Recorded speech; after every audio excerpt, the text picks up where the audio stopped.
Hey guys, this is Spartacus here and welcome back to another video. In today's video, I'm going to be showing you guys how to get the Dark Ops Master calling card when you play Cold War Zombies. And multiplayer does have a Master calling card as well when you complete all the Dark Ops challenges.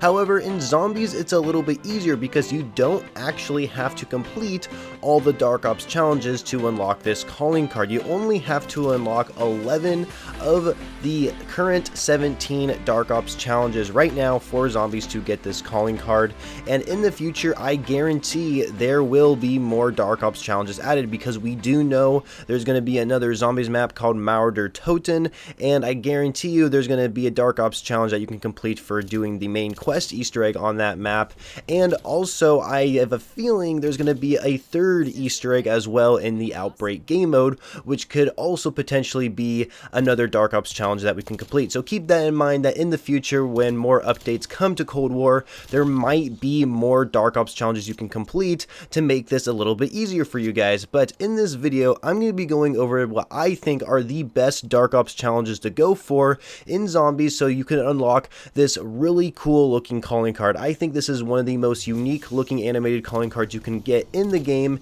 and you don't see a lot of people run this calling card, and it's really cool looking in my opinion. So let's go ahead and start with the first challenge here, which is called Armed to the Teeth. To complete this challenge, you have to have 2 fully packed weapons with ammo mods equipped and 6 perks activated. So in order to actually get this completed, your weapons do have to be at legendary rarity, so make sure you do that. And another thing is you have to pack a punch it 3 times with ammo mods on each of them, and then of course have at least 6 perks. There are actually 7 perks in the game if I'm not mistaken, because there is Tombstone that was added during Firebase Z, and so it'll be a lot easier to actually unlock perks. But here's the thing, if you guys are having trouble to complete this challenge, even though this is probably like the easiest Dark Ops challenge to complete, the best way to do this is play Outbreak. And my biggest suggestion, if on round 1 of the world events you have is where you have to shoot a orange crystal,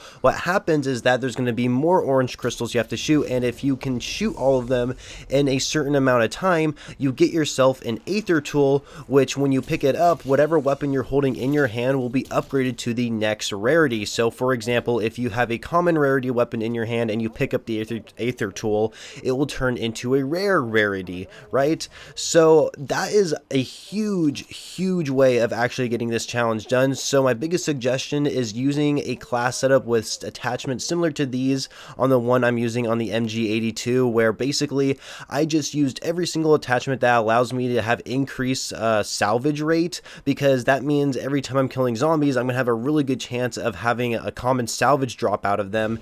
And not to mention, since we're playing on Outbreak, you can find salvage everywhere. There's literally loot boxes that will drop salvage, and when you kill enemies with this type of loadout, they're going to be dropping a lot of salvage. So save up to about 1500 salvage on round 1 for Outbreak, and then you can upgrade it to your starting loadout to a rare rarity, and then go do that crystal world event and then get the Aether tool, and you already have an epic weapon on round 1 for Outbreak. So it's really easy. And not to mention, in Outbreak you can find legendary weapons everywhere, whether that's in loot boxes from doing world events, and of course the higher round you get in Outbreak, the easier it is to find legendary weapons. And of course along the way you can also get free perks for doing these world events, so it's really easy to actually get this challenge done if you play Outbreak. The next Dark Ops challenge is called the Anvil, and you have to exfil a game using only melee attacks. This means you cannot use any equipment, including the combat axe. You cannot use that, and you cannot use your specialist ability. And I believe you can't buy perks either. I'm not entirely sure about that. I don't think I attempted to even buy perks just in case. But yeah, literally when you kill zombies, only use your melee weapon that you start with, whether that's the combat knife or any other DLC weapon that was added to the game, maybe even your fist if you would like to. You could probably do this in solo because the earliest you can exfil is round 10, so that could be a possibility. But what I did is I just played with my friends, and they are the ones who got most of the kills, were opening doors, doing pack-a-punch steps and all that kind of stuff, and they pretty much did all the work, and I was just running around meleeing what I can. And then on round 10 we exfilled, and so yeah, that was the easiest way we were able to complete it. And then the next game we started up, we just switched switched of who was going melee next. So yeah, pretty easy Dark Ops if you have another person, but it is probably possible to do it in solo as well. The next challenge is called Invincible. Reach round 30 without going down. Now, as somebody who's been playing zombies for a long time, this is pretty easy for me to actually do. It required not that much effort for me to actually complete. I will admit it is a lot easier to do this if you have a lot of your upgrades already upgraded, like have your weapons upgraded and use those Aether crystals that you unlock each game to upgrade the stuff you use frequently. So upgrade your perks, especially like Juggernog, for example, or even Stamina up. Just keep upgrading stuff. This challenge will get easier over time as the more stuff you upgrade, but I really don't think it's that hard going to round 30 without getting down. I've done it many times, and especially in previous Call of Duties, I've done it many times, and yeah, it's really not that difficult. The next Dark Ops challenge is called Checkmate. Play every single trial and die machine in a single game.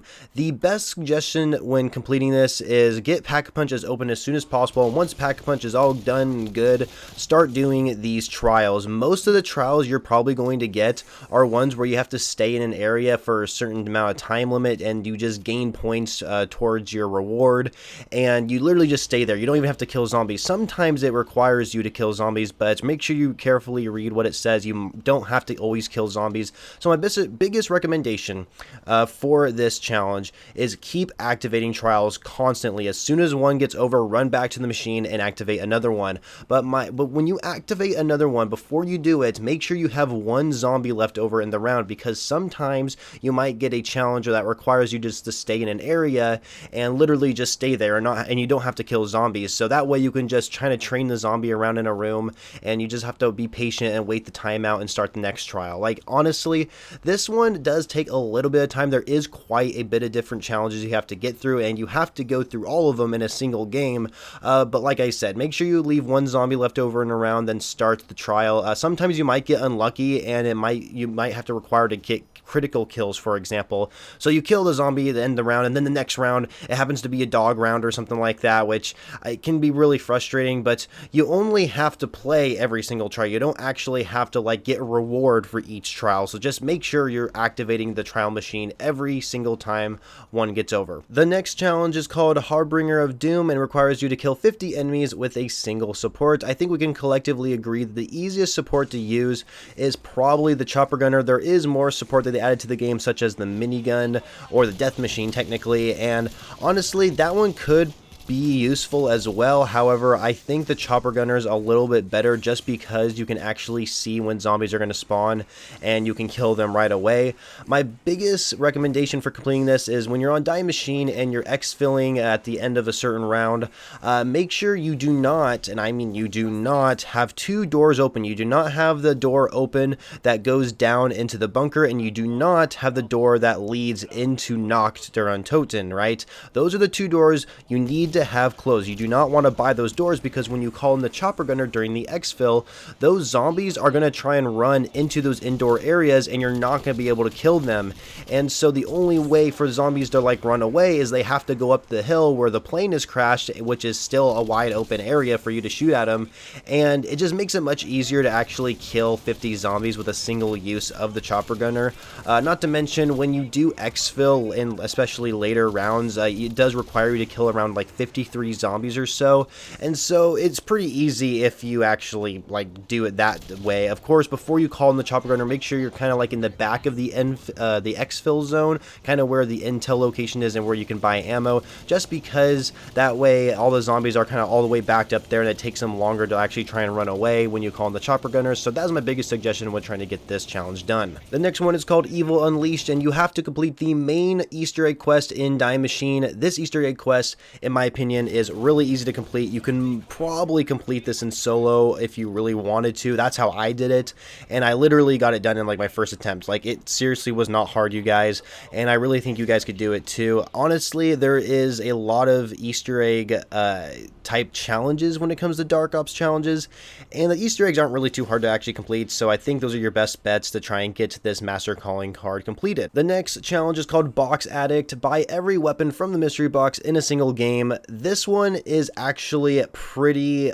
hard to do because it does require you to go to high rounds and you're spending a bunch of points on the box. Take advantage of fire sales, you guys. You could actually do this challenge the same time you're actually trying to complete the Checkmate challenge, because sometimes when you get a reward from those trial challenges, you can get a fire sale, and so fire sale will actually allow you to buy the box for a cheap price of only like $10 or whatever it may be, and you can easily just keep spamming the box and taking weapons out. And it's honestly the best strategy is just take advantage of those fire sales. I believe I actually completed this when I went to round 100 and I just kept hitting the box because I had so many useless points that I just could spend on whatever, and so that's how I completed it. But if you guys don't want to go to round 100 because that does take a long time, you could take advantage of the fire sales you get from Checkmate and try and get the box Addict challenge done. The next challenge is Max's Potential, complete the main quest in Firebase C. This one is a little bit harder than Die Machine because there is an annoying step where you have to trap a mimic inside a like container, and it can only be certain mimics too, which is really frustrating, and that could be annoying. But also there is a boss fight as well, so it is a little bit harder than the Die Machine one, but other than that, it's not really too hard. I literally killed the boss fight in 5 seconds, and I might make a video on how to actually kill it in like 5 seconds, assuming they haven't fixed that part of the game already. But yeah, this challenge is super easy. And then of course there are the other Easter egg quests for Outbreak. Currently there is only 2 in the game. We have Revanov Implications and then Entrapment. So those are the two Easter egg quests for Outbreak. And so if you just look up steps on YouTube, they're really easy. The Entrapment challenge is actually a really easy Easter egg to go through. Revanov Implications is actually pretty difficult because there is a boss fight, and if you're playing in solo, it can be really hard when you're in the missile silos and you have this endless amount of zombies to go after you. So on screen I do have a screenshot of the class setup that I used. The M16 is your best bet, and using Aether Shroud is going to be so necessary. Ring of Fire is not recommended because when you get to the boss fight, especially when you're playing in solo, you have to shoot these orbs and you have zombies on your ass. So when you activate Aether Shroud, zombies won't be attacking you when you're trying to shoot the orbs, and that's just literally the best strategy I can recommend when trying to complete the Revanov Implications Easter egg. And then of course we have the Breakthrough challenge. Now I've already gone through 11 of the challenges in the game, but here is another challenge. This will be the 12th one I'll be mentioning in the video, called Breakthrough. In Outbreak, complete 10 objectives in exfil in a single game. This is actually pretty difficult. You have to reach round 10 in Outbreak and complete the objective, then successfully exfil afterwards. It is not easy. Round 10, every zombie is sprinting at you, and they have a lot more health than of course the previous rounds, and it's just literally chaotic. Luckily I was able to complete this myself, and that's how I was able to get that done. But yeah, honestly you guys, I don't recommend trying to go through this challenge in order to get the Master Dark Ops calling card. All the other ones I mentioned are your best bet. Of course, there are other challenges you could do if you really wanted to. For example, you could reach round 100, but that takes like 8 hours to do. Or you could do the other challenge where requires you to reach round 20 without getting hit by a single zombie. That one I have not completed, but that one might be easier than some of these other ones that are also listed. There are some Dead Ups Arcade 3 challenges as well, but I think those are like really difficult. Like one of them, you have to defeat the Mama Back without going down, like in the Mama Back arena anyway. And when I completed Dead Ups Arcade 3, I went down at least once. So it is possible, but it's very difficult. Dead Ups Arcade 3 is extremely hard, and reaching the boss fight in that game mode takes a long time. You might as well just like try and go to round 100 or something in normal zombies. But anyway, those are my recommendations. Those are the challenges I recommend trying to complete in order to complete the Dark Ops Master calling cards. So anyway, I hope this video was helpful for you guys. I really hope you enjoyed it, and if you did, make sure you leave a like and subscribe to the channel if you haven't already for more Call of Duty videos in the future, and I shall catch you guys later.